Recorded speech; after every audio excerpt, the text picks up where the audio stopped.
You know your circus tent is falling in on itself, on itself. So I grew up in Palmerston North, which is a small town in the North Island of New Zealand.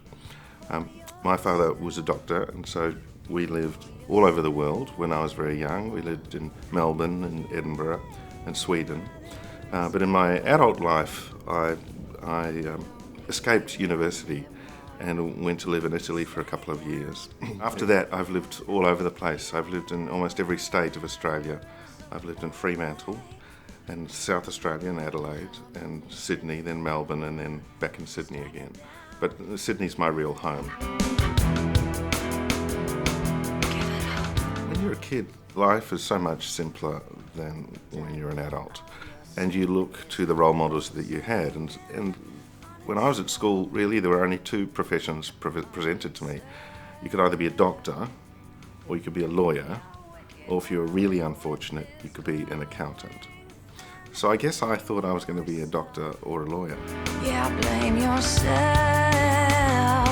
When you've worked in the arts your whole life, it's difficult to pin down one particular achievement, and most achievements are not yours, but a group of people's, especially when you're the boss, because when you're the boss you don't actually do anything in an operational sense. But I guess my most recent job at the Opera House was distinguished by the new audiences which came and the way that the building reinvented itself for all Sydney-siders.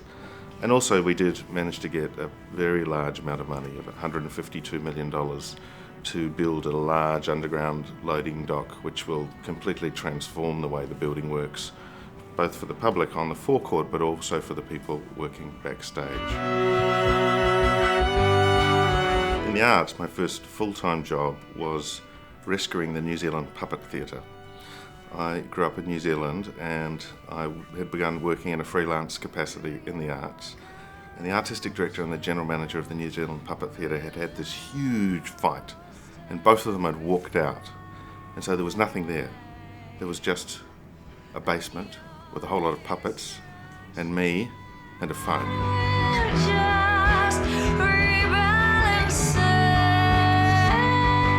In the arts, I think we do have a propensity to meet, probably too often. And very much in my career, I've tried to empower the people underneath me to be able to make decisions. It's very important that people can make a decision and move on, because endlessly sitting around a table talking about the same thing, whilst communication is good, don't get me wrong, but very often a meeting is not required. And very often a meeting is certainly not required to be as long as it's put in the Outlook diary form. Look, I never knew that you could actually work in the arts. I grew up in a musical family. We all used to sing in choirs and things. And I went to university on and off, I might say, at Auckland, and I started going out with a girl who was a theatre director. And I tried to audition for a play, and there wasn't a role for me, but they needed a production manager, and so it kind of went from there. Start again.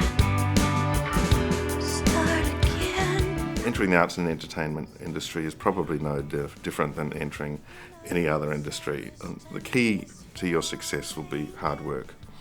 And the key to your success will be having as broad a networks as possible. Like any profession, it's as much about who you know and being in the right place at the right time as it is about your skills.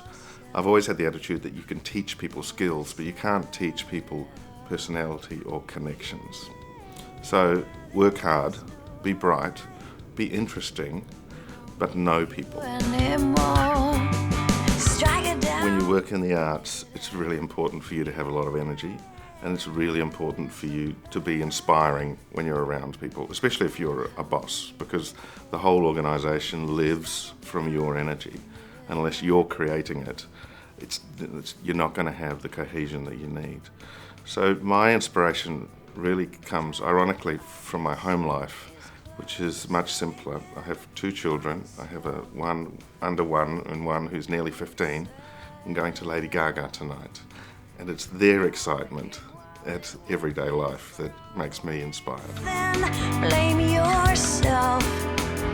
I've always said changing jobs is one of the hardest things in the world, and I think we all underestimate how stressful the first year in a new job can be. That said, I have changed jobs every 4 or 5 years in my life, but all I can say is be prepared. It's going to be much more taxing than you think.